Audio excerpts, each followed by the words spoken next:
Hello soldiers, எனக்கு ரொம்ப நாளாக ஒரு டவுட் இருக்குது சோல்ஜர்ஸ். அந்த டவுட் என்னன்னு சொல்கிறேன் கேளுங்க.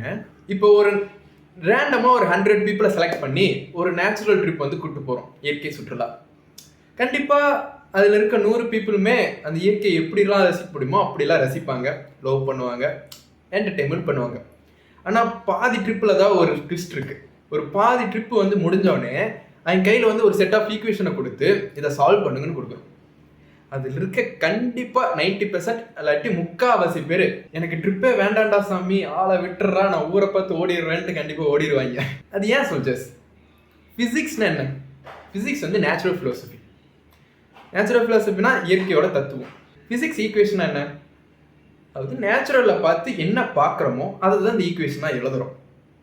நேச்சுரல் பார்த்து இப்படி இவ்வளோ ரசித்த மக்கள் வந்து ஏன் இந்த ஈக்குவேஷனை பார்த்தா இப்படி பயந்து வர்றாங்க? நேச்சுரலில் என்ன இருக்குதோ அதே தானே இந்த ஃபிசிக்ஸ் ஈக்குவேஷன்ல இருக்கு. ஏன் எந்த இடத்துல தப்பு நடந்துச்சு? ஏன் எதனால பீப்புள்ஸ் வந்து இப்படி பயப்படுறாங்க?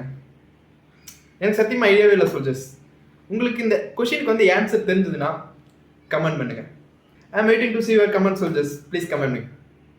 ஓகே சோல்ஜர்ஸ், நாளைக்கு பார்ப்போம். Bye bye.